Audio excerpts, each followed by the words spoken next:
Ang misis ko, taga Baguio. Ako taga Tarlac. So, yung mga anak namin na panganak sa Baguio. Umuwi kami ng Tarlac. So, nag-stay kami ng, kasi yung Baguio. So, ito na ang introduction ko. Baguio na talaga. Alam nyo, nag-stay kami sa Baguio siguro more than ano kami doon. 10 years din kami sa Baguio. Ayaw ko naman sa Baguio, sa magandang klima. Pag umuwi kami ng Tarlac, sabi ko sa misis ko, ay mainit. Sabi niya, hindi naman tayo makakapagpagawa ng bahay dito sa Baguio, kahit nakaiuwi tayo ng Tarlac. So, ganun pong nangyari ang kwento namin, kaya kayo umuwi ng Tarlac para makapagpagawa ng bahay. Ano po? So, anyway, magandang hapon po sa ating lahat. Magandang hapon po. Hey, Pat Choy. Parang walang Chinese dito wala nakapula. So, hindi tayo talaga mga Chinese, mga Pilipino tayo. Alam po ninyo, ngayon, ang umpisa ng Christian Life Program. No? Ito yung seminar para tayo ay lalo pang matuto tungkol sa ating Panginoon. So ito ang umpisa ng first module, ang first talk, God's Love.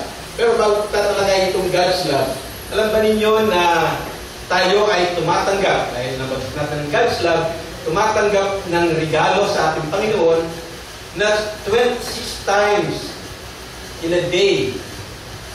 Alam ba ninyo kung ano yun? Palagi binabanggit ito pag binabanggit ang God's love What do you do 18 times in a minute? 8 beses sa loob ng isang minuto, 18 times. 1,080 times an hour. So, hindi ba alam na ito? Ito po yung ating pamisnawa, para kay kapuntahan. Pamisnawa, yung breath natin. So, for 1 minute, 18 times tayong nanisnawa natin.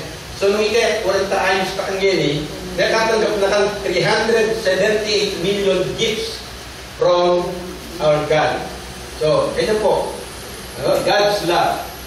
Alam nyo, ako bawat umaga pag-gising ko, Lord, thank you po sa aking buhay, sa aking bagong buhay. Ito lang lagi sinasabi. Okay? Alam po ninyo, sa ngayon, ang sitwasyon sa ating mundo ay talagang magulo, no? Ano ba ang sitwasyon ng ating mundo ngayon? Unang-una, there is serious disorder in the world today. Una, there is war. Alam po natin, may nangyayaring gera. Siguro, alam na natin yung balita sa Middle East, lalo-lalo na. Itong huli, ang Syria, nandyan po. May gera pa rin sa Syria. And then, dito sa Mali, meron din gera. Hindi po nawawala ang gera dyan sa Middle East at sa bandang Africa. So, ganyan po nangyayari. Pangalawa, there is poverty. So, laganap po ang poverty. Hindi lang po dito sa ating bansang Pilipinas. Lalo-lalo na po sa bansang Africa. Kikita natin yung sa balita. Kikita mo mga bata, malnourished, nakakalat, nalangaw. Nakakalat sila sa daan. Napapabayaan. Dito sa atin, meron din po. So, kahit po sa mga bansang mauunlad, meron din poverty yan. Hindi lang naipapakita. Sa Europa yan, sa Amerika, marami po. Ano pang meron? Nangyayari sa ating mundo ngayon. There is murder. So, meron din pong murder. Hindi lang po yung murder na kamukha sa ginawa sa Timonan, Quezon. Ang pinakagrabe pong murder dito, yung pong abortion. Yung po ang pinakagrabe abortion. Ang dami pong mga bata, mga milyong-milyon na hindi pa naipapanganak, na ina-abort ng mga nanay. So yun po ang nangyayari sa ating mundo ngayon. Ano pa? There is social injustice. So, makikita nyo, marami sa ating kababayan, huwag ko na sabihin yung ibang bansa, na talagang hindi nakakakuha ng hustisya. Kami po, sa pamilya namin, yung kapatid ng aking misis, may nangyaring gulo sa kanilang bahay, sa bahay niya mismo. Isa lang siya sa mga maawat, nakasama siya nakulong. Hanggang ngayon, halos 8 taon nang nakakulong yung kapatid ng aking misis, ay hindi pa nakakalabas. So, there's injustice.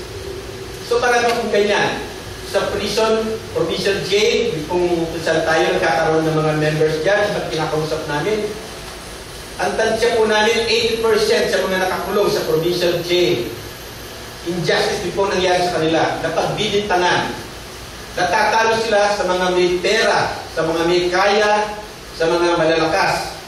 So, naganap po yan. On a personal level, there is loneliness, depression, fear, insecurity, mistrust, and others. Sa personal level, mga kapatid, ang nangyayari, siguro, halimbawa nito, mga kapatid natin, mga OFW, nakikita natin yung depression and loneliness sa kanila. Makikita mo talaga, pag ang isang member ng pamilya ay umalis, iniwanan ng kanyang pamilya, siyempre, hindi mawawala yung takot, yung depression. Siguro, alam natin lahat, yung mga ibang kababayan natin, lalo na yung mga babae, kung sila pong nasa abroad, talagang makikita mo, meron dyan, nababalitaan natin, nawawalan ng katalinuhan, diba? Nasisira ng bait. Meron dyan mga nagpapakamatay. So, nandiyan po talaga. Nandiyan din yung insecurity. Pag siyempre walang sa mag-asawa, iniwanan ng pamilya niya, parang insecure siya. Ano kaya nangyayari sa aking pamilya iniwanan ko sa Pilipinas? So, nandiyan yung takot. Nandiyan din yung mistrust. Kung saan, ano ba yung ginagawa ng misis ko sa Pilipinas? Ako nandito ako sa nagtatrabaho at pakakasakit sa Saudi, sa may lugar. So, nandiyan pumapasok. Hindi natin may iwasan yan, mga kapatid. So, yun po nangyayari sa atin sa mundo.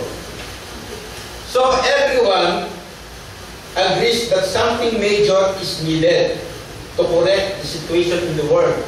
So, lahat po sumasangayon na dapat mayroon isang bagay ang mangyayari, major thing to happen, sabi nila ganon, upang mabago ang sitwasyon sa mundo. Kaya ang nangyari, man has made various efforts to improve the world. Ang tao raw ay gumawa ng iba't ibang kaparaanan para ma-improve ang sitwasyon ng mundo. Example, sa medical field, alam po ninyo, nung ang tao ay na-invento itong tinatawag nilang ultrasound technique. Nakita, ang tao, pag buntis ang isang babae, makikita sa ultrasound kung ano na ang kanyang gender. Kung ito'y babae, lalaki, kung ito ay may defecto.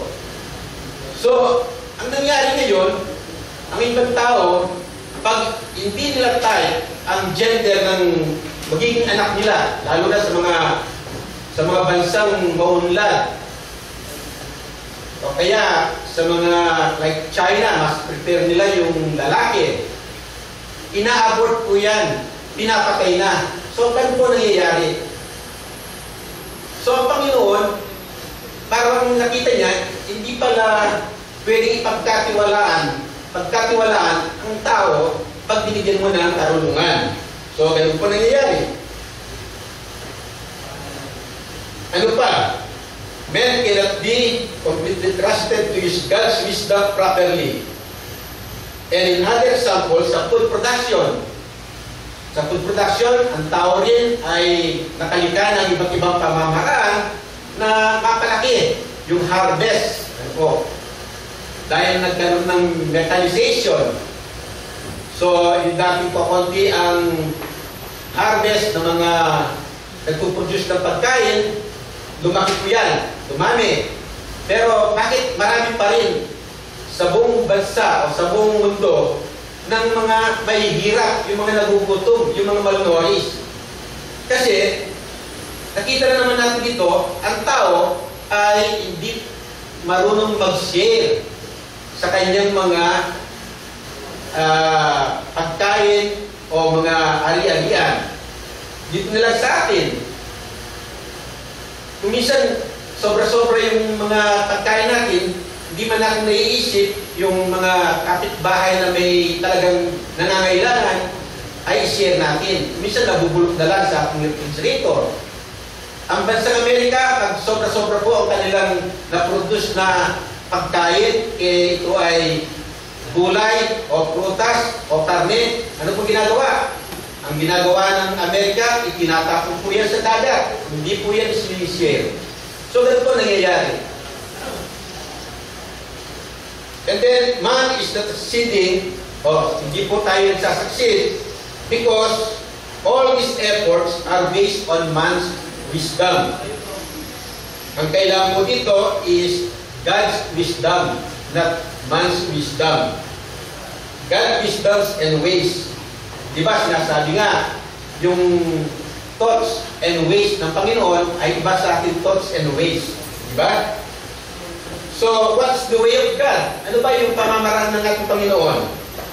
Does God have a plan for bringing us out of our confusion and disorder? Meron bang plano ng Panginoon para tayo makawala dito sa sinasabi nilang confusion and disorder sa mundo ito? Opo, meron plano ang ating Panginoon. At ang umpisa nito ay maintindihan natin yung God's plan dito sa istorya ng creation sa Genesis. Siguro, lahat tayo, alam natin yung kwento kung paano nalikha ang mundo. Ano? Siyempre, unang-una, nilikha na natin Panginoon, ang universe, nandyan, madilim, wala pang anyo ang mundo, pero dahil nga ang ating Panginoon, ginawa niya, sabi niya, magkaroon ng liwanag. So, nagkaroon ng liwanag, nagkaroon ng dilim, pinaghiwalay niya ang liwanag ay para sa araw, yung dilim ay para sa gabi. Nagkaroon din tayo ng dagat, ng lupa, ng mga iba't ibang halaman, animal, isda. So, yun po ang ginawa natin Panginoon. Nilikha niya ang mundo. Pagdating sa anim na araw, dumating yung nilikha niya ang tao. At dito po, sa plano natin Panginoon, ay puro magaganda. Yun ang kanyang plano. Ang tao nga, nung nilikha niya, pwede kang mabuhay na hindi ka mamamatay. Dahil nandun yung ginawa niyang sa Garden of Eden, nandyan yung Tree of Life, nandyan din yung Tree of Knowledge. Isa lang ang pinagbigyan ng ating Panginoon kay Adan at kay Eva. Kilala natin sila, ano po? Sila ang unang nilikha ng ating Panginoon. Mahal ng Diyos ang tao. Kaya, sabi niya, kayo, dito sa Garden ng Eden, lahat ay pwede niyong kainin. Hindi kayo mamamatay, hindi kayo magugutom. Kayo mamamahala dito. Isa lang ang pakiusap ko, sabi natin Panginoon. So, wag lang kakainin yung isang puno ng bunga na alam natin ay mansanas. Ito yung Tree of Knowledge. Kung saan, malalaman mo yung mabuti at masama. Pero dahil po, alam natin ng kwento, kay Satanas, na nagdan yung snake. Ano? So, napakain po si Eva at pati si Adan. Napakain ni Eva si Adan ng mansanas. Nalaman ngayon, ni Eva at Adan, na doon sa karunungan, nakita nila sila ubad. Dati hindi naman nila alam na ubad sila eh. Pero nung nalaman sila ubad, di ba nagtakit na sila ng kanilang masasyalan na bahagi ng katawan nila dahil yung sa Tree of Knowledge na kinain nilang prutas. At nalaman ng ating Panginoon yan.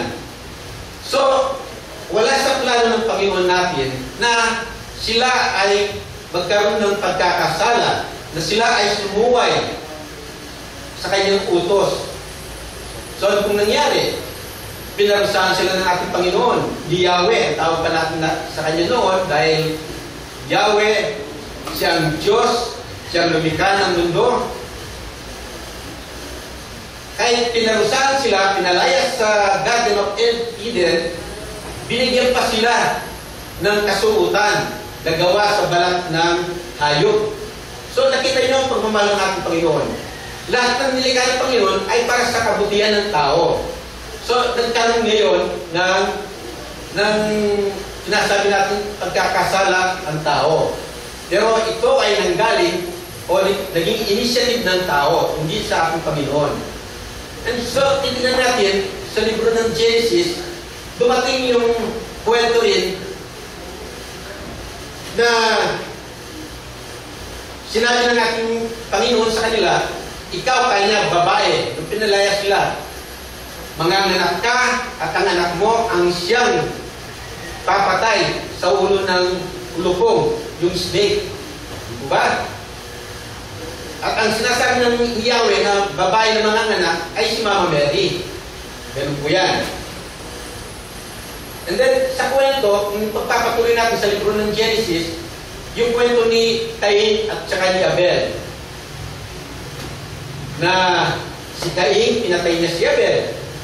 Siguro alam na po natin yan, ano? Ang dahilan lang dahil naibit lang si Cain sa kanyang kapatid sa pag-o-offer nila ng kanilang mga produce, ng kanilang si Cain, nag-o-offer siya dahil farmer siya ng pagkain na galing sa pagpaparm niya. Si Abel, nag-o-offer siya dahil siya ay pastol, yung mga pinaka-the best na tupa, yung parte ng tupa, ang in-offer niya. Pero ang Diyos, Yahweh, kinalugdan niya si Abel at doon naibig si Cain. Kaya ang ginawa ni Cain, pinatay niya si Abel.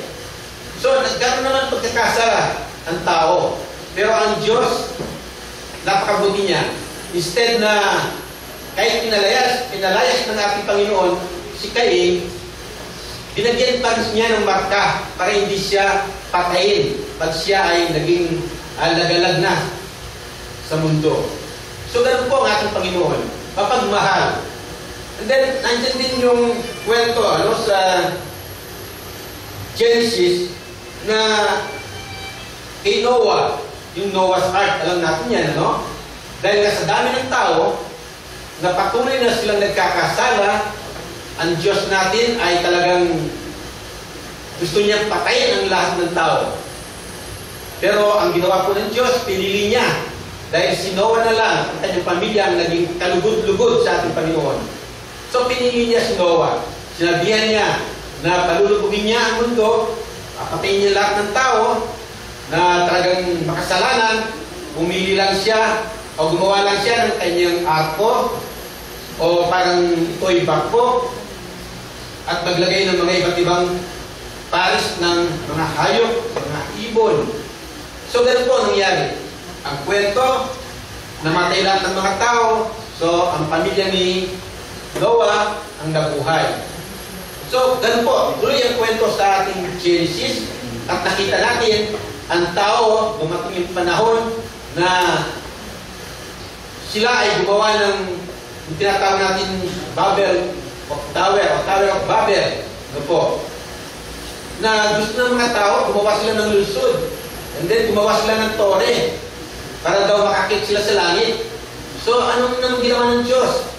Ng ating Panginoon. Ang ginawa niya, siya ay gumawa ng paraan, ang mga tao ito ay hindi niya pinagkaintindi. Ibig sabihin, nagbigay siya ng iba't ibang salita sa kanila para hindi sila magkakaintindihan. Nawala ang unity ng mga tao at pinakalat niya ang mga tao. So hindi ko natuloy yung toring ginagawa sa Babel. Hanggang dumating sa kwento kay Abraham. So alam na natin yung kay Abraham na tinawag ng ating Panginoon at pinapunta sa ibang lugar at dito nag-umpisa na yung restoration na tinatawag natin.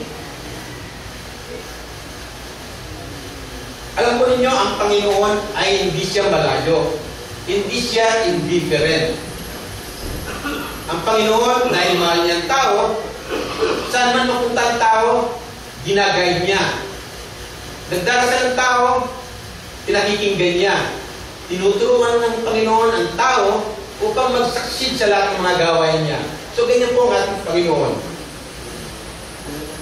In fact, God wants to bring us all back to Himself, to restore fellowship, our fellowship and intimacy with Him. Tignan po natin dito sa sinasabing gustong ibalik ng Panginoon ang ating fellowship and intimacy sa Kanya. Ito po ay makikita natin o mababasa natin dito sa Episo.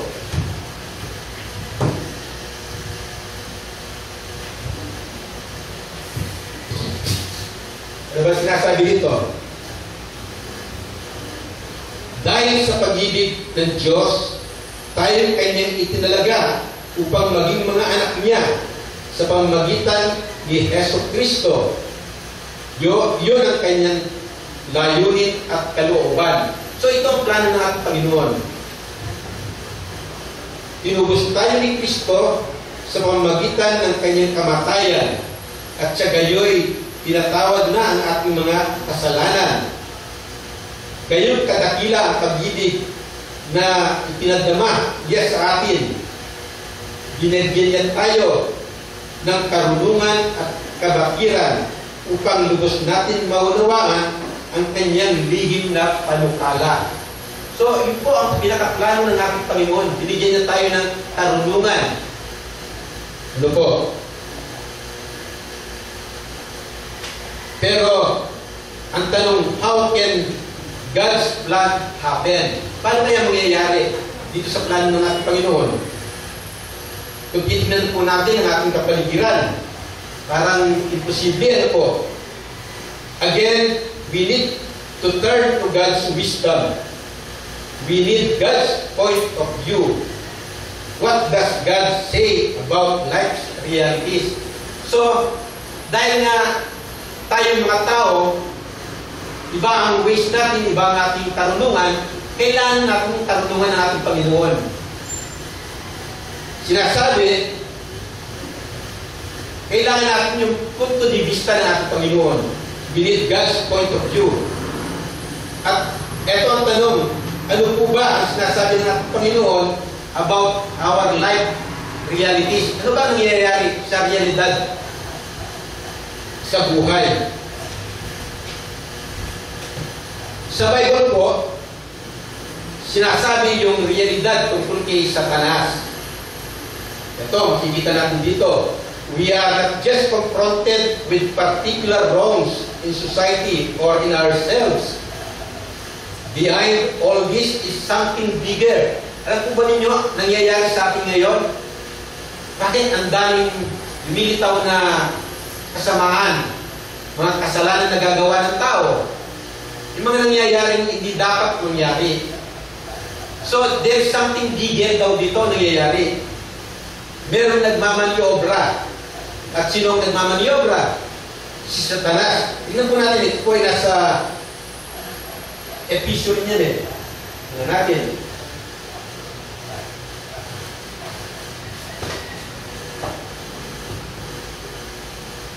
Sapagkat ang kalaban natin hindi mga tao, kundi mga pinuno, mga may kapangyarihan, at mga tagapamahala ng kadiliman na mamayani sa sanlibutan. Ito ang mga hukbong espiritual ng kasamaan sa impakawid. So, maliwanag mga kapatid, ang kalaban natin napakalakas, makapangyarihan din siya. Tandaan natin si Satanas, una hindi naman po naging Satanas yun eh. Ang hell din po siya, makapangyarihan din siya. Kaya lang, nag-rebelde siya sa ating Panginoon. Kaya, dahil nag-rebelde siya, narusahan siya ng ating Panginoon, pinalayas, at siya nga ay naging Satanas. So, makapangyarihan siya. Siya nagmamaniobra upang mga nangyayaring mga iba't ibang kaguluhan, kasalanan, kamunduan, ay nangyayari. Tayo mga tao, hindi po natin kayang pigilan yan. Dahil nga, makapangyarihan ang nagmamaniobra nito, si Satanas. So, God also says that our human efforts, apart from Him, will prove useless. So, kung tayo lang daw, sabi ng ating Panginoon, wala tayong magagawa. Hindi natin kaya. So, makikita na naman natin dito sa John 15, verse 5, kung bang sinasabing, ako ang puno ng ubas. Diba? Alam na nga natin natin yan, di ba? Kung kayo'y hiwalay sa akin,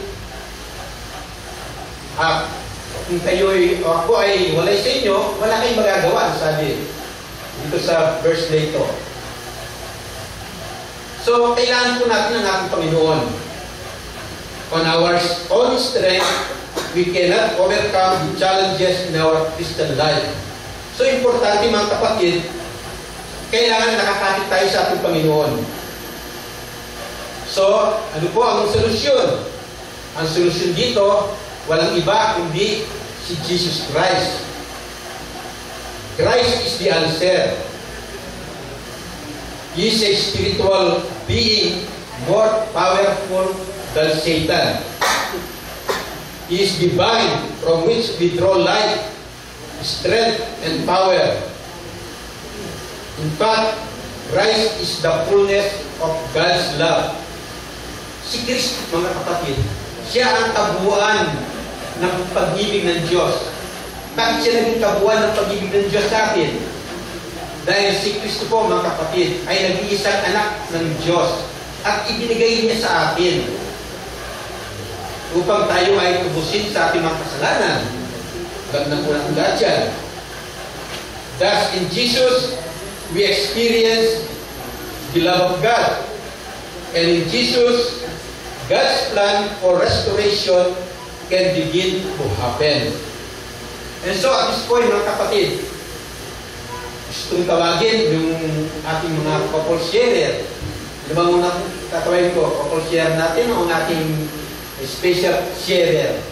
Siguro, bago ko tawagin yung couple share natin, gusto ko muna yung special sharer muna. Walang iba, kundi natin kung may bahay, share me. Para share sa atin, sa may oras lang o minuto, na paano namin experience yung God's love. Natawag ko si Ernie.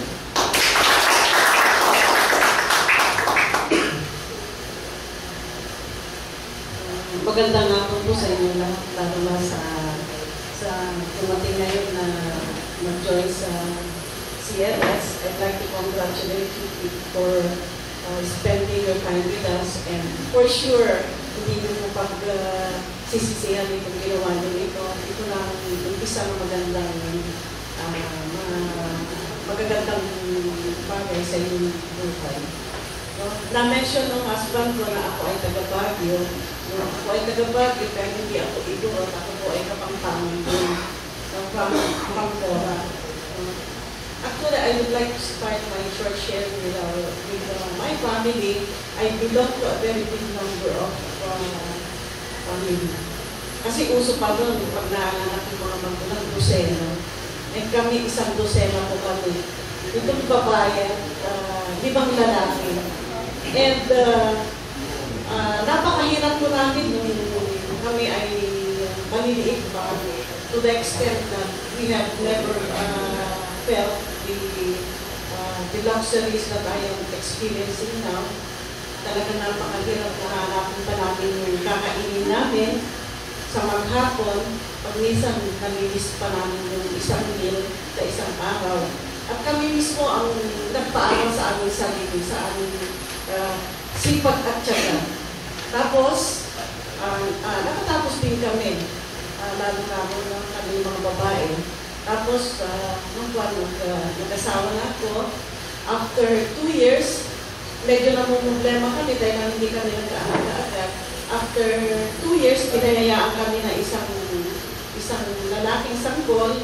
Pero ang nangyari, that started the first trial in our wedding life. Nagkaroon ako ng high blood. Eclamptic ako nung pinanganak yung aking panganay. To the point na nabigyan kami ng 25-75 chance. Na pwedeng a choice of the mother or the baby. And luckily, we both survived. Pero it took us from the first day of his birth till the 5th year, talagang it was really a struggle na halos ayaw pang tanggapin na ng ibang doktor o hospital ng aking anak dahil talagang hopeless case. Then after that,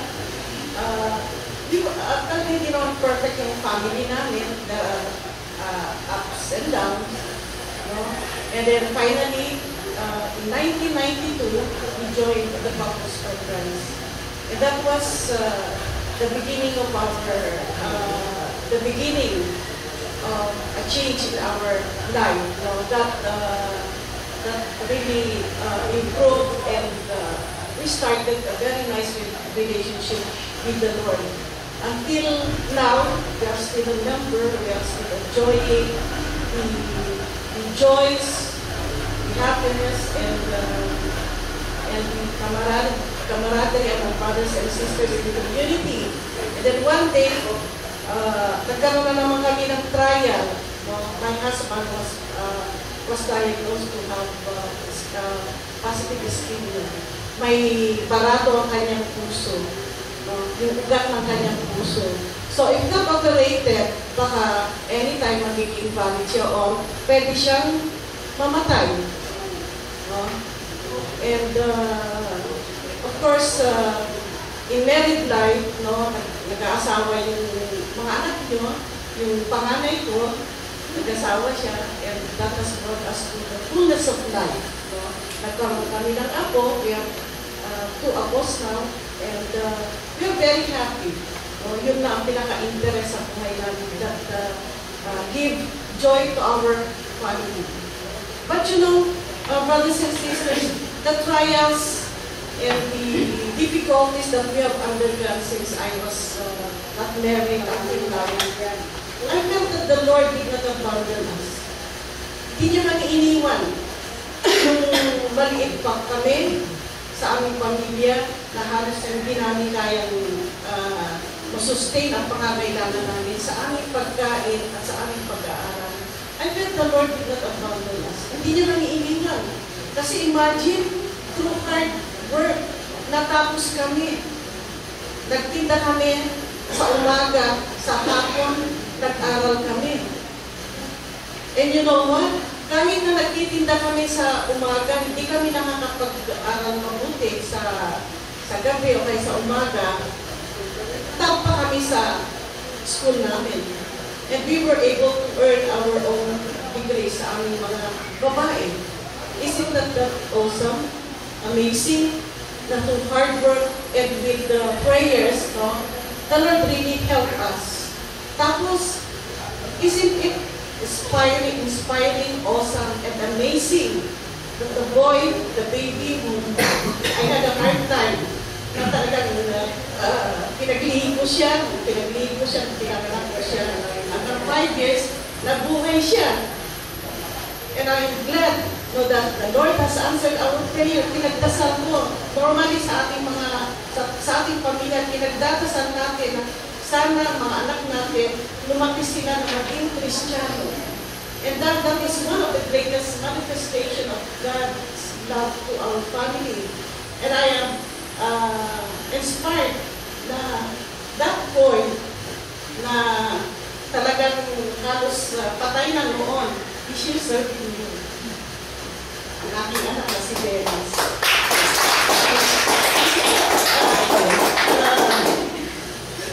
That is a manifestation of God's love to us. Diba? Hindi ko na-expect na mabubuhay siya. Pero with hard prayers, pinagdalog niya sa amin, tapos ngayon nakikita ninyo ang fruits ng mga dasal namin. Tapos in community, I really experienced God's love to our brothers and sisters when Dan was operated. We needed much para solve the problem namin financial this operation. With our prayers and with the love that we have experienced from our brothers and sisters in community, we were able to solve our problem. Naoperahan siya successfully through the prayers and financial support of our community.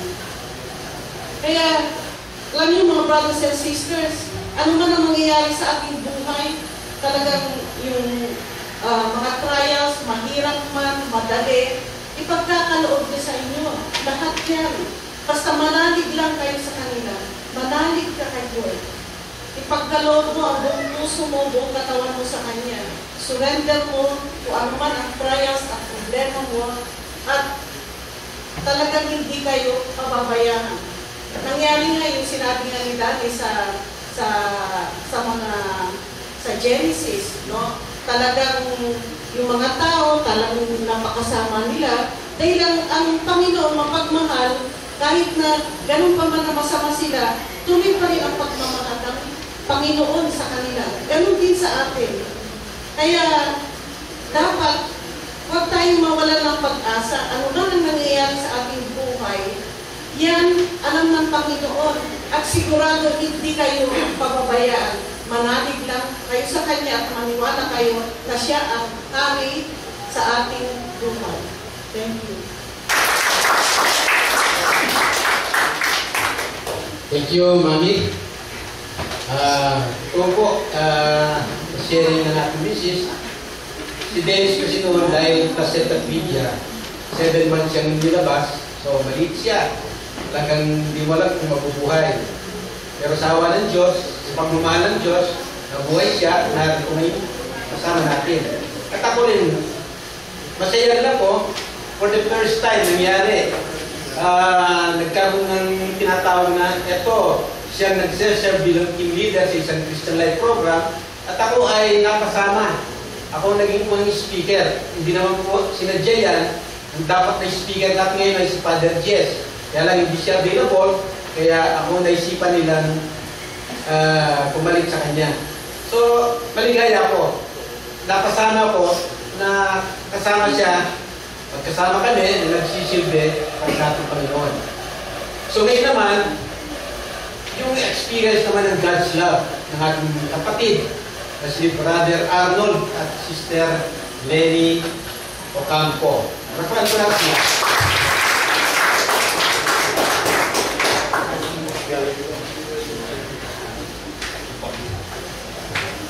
Magandang hapon po. Magandang hapon. Ako po si Arnold, siya po si Lenny.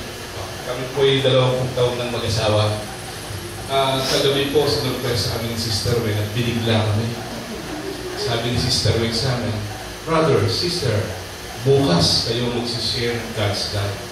Yung pagkabigla niyo po, ngayon pa mo darating nervous.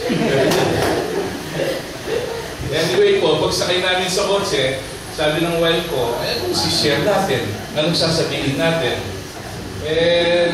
Biglang naisip po namin yung pinanggalingan namin sa Baguio.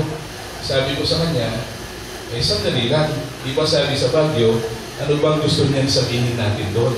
Ano bang sasabihin natin na mensahe na galing sa kanya?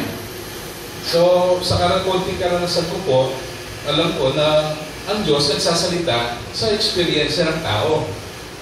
Kaya po kagabi, pag-uwi namin, sumakit ng konting tiyan ng misis ko, pero ako lumabas ako doon sa terrace po namin at kumuha ako ng papel. Hinihintay ko po yung inspirasyon po. Kaya lang po, inabot ako na ng at walang dumarating na inspirasyon. So sabi ko, baka sa dream ko darating. So natulog po kami, pag-gising ng umaga, pangagising ko po, Diyos, meron may ninap. Ngayon po, may elo ko na kanina. Ano ba yan isi-share natin? So pag-upo po namin, nagtagalmusal kami, dumating yung labandera at umupo po sa doon. Kasi usually po kasabay namin nag-aalmusal kung mga kasama sa bahay. So pagdating po ng labandera, umupo siya, tinitignan ko siya, ganun. Sabi ko sa kanya, "Mana-mana ka ba kayo nga pong Ginoo?" "Wala naman, kuya." "Nararamdaman mo ba na mahal ka ng Diyos?" "Siguro." Sorry po, kamukha ko ba?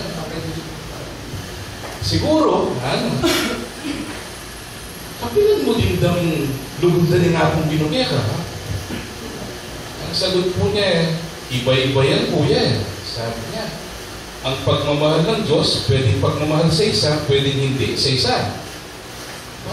Baka kanina po, Diyos ko ako, kagaling na ng labandera ko.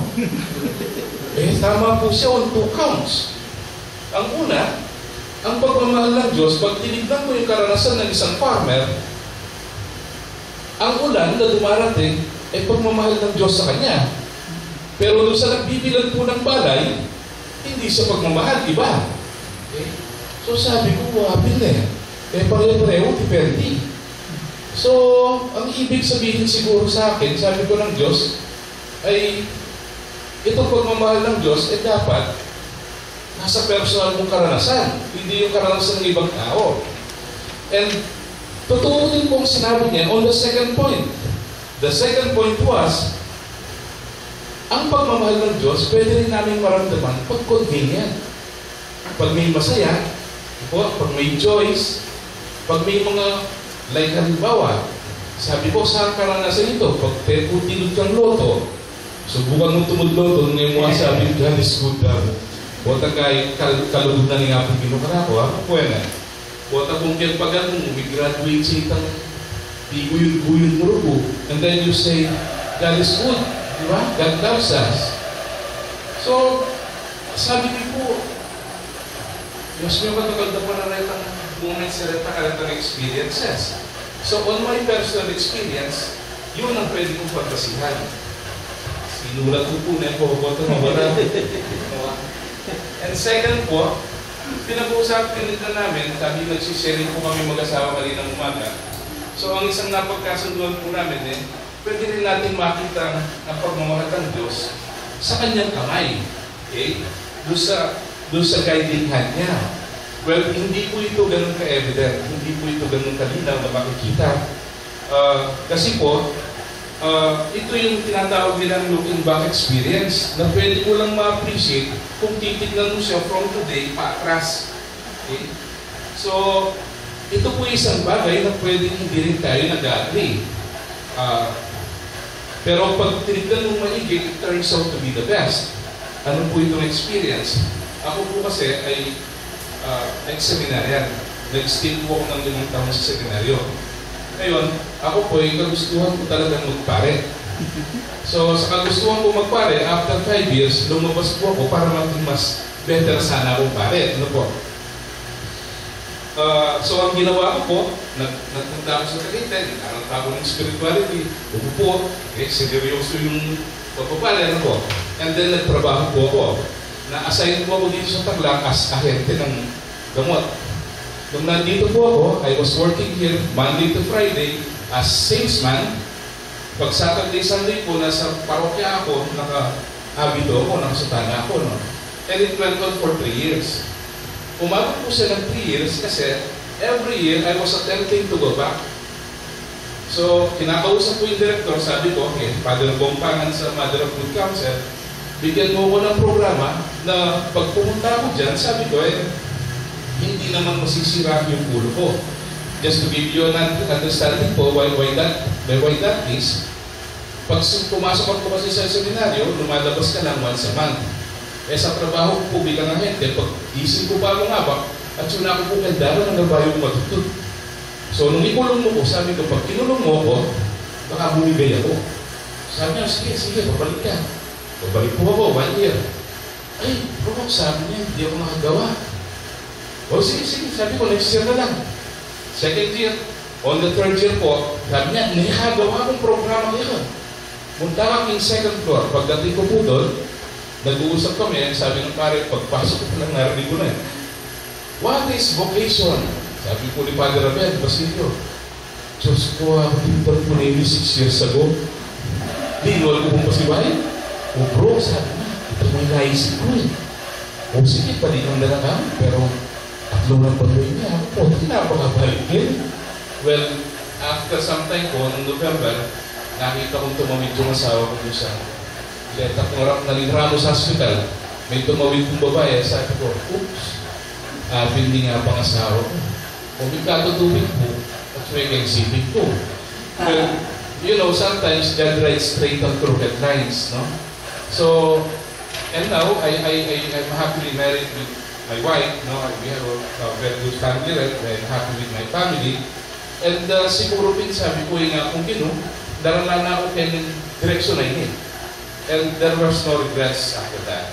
Though minsan po, binibiro ko yung asawa ko, sabi ko, nung may visa ka sanang maging sekretarya ako, obispo ko sa akin, pero biro mo ko yun. Walang malari pa rin.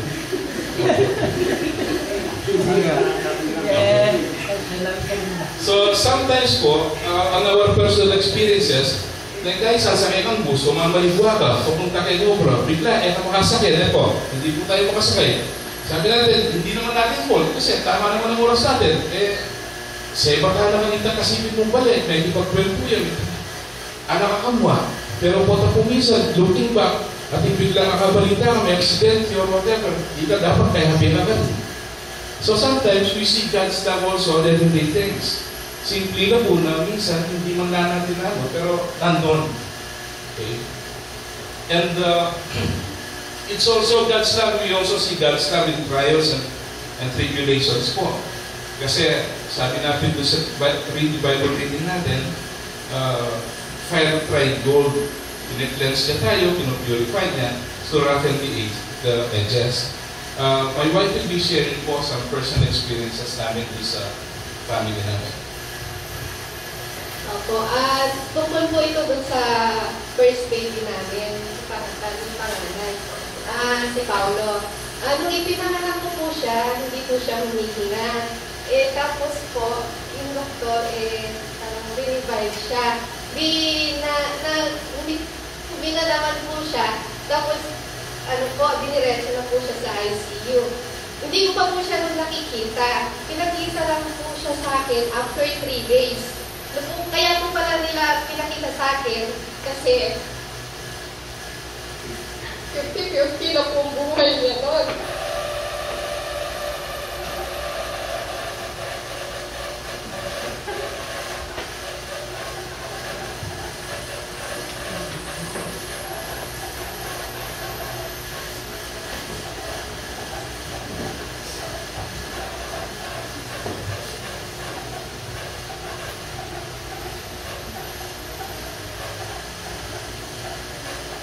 Tapos po, sabi ni doktor, kailangan siyang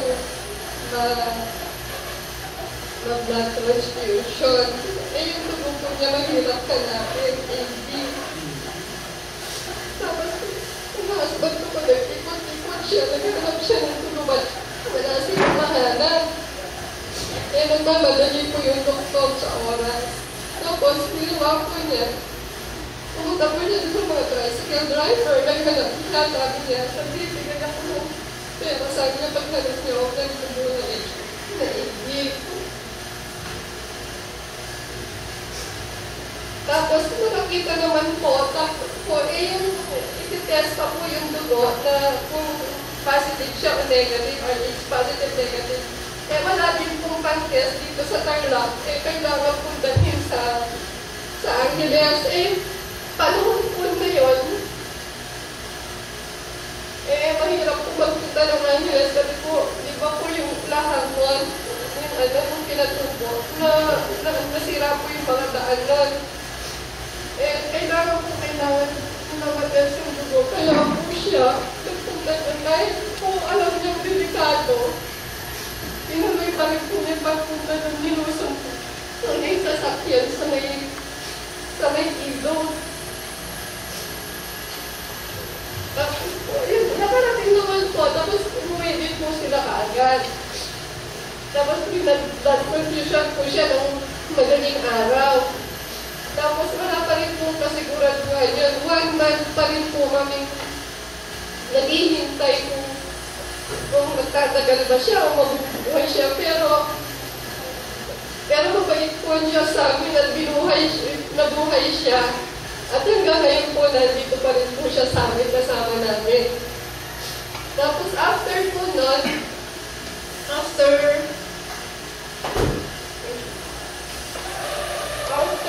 okay na po siya. Pinauwi na po siya sa amin after 1 month.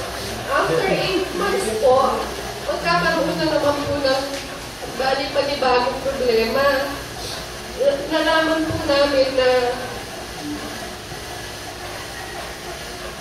may diferensya po pala siya. Meron po siyang cerebral palsy. Tapos po yun, naman po namin siya, dinananaman po namin siya sa Manila. Tapos pinatingin-tingin po. Tapos buti na lang po, meron kami may biyayang binibigay sa amin si Jesus. May pagkuskus po kami sa mga kailangan niya sa kanya na pagpatingin sa doktor sa Maynila at sa mga magte-therapy sa kanya. Kasi po, meron doktor tapos lahat ito yata ng PT, OT, speech therapy, pinuntahan po namin yun. Weekly natupunta po kami sa Manila. Kasi po dito wala. Kundi po sa Manila sa Baguio, takbo namin. Buti na lang po yun po. Pinibigyan pa po kami ng maraming blessings ni Lord na naging okay din po yung anak namin. At ngayon, 20 years old na po siya at okay naman po na siya. Yun po.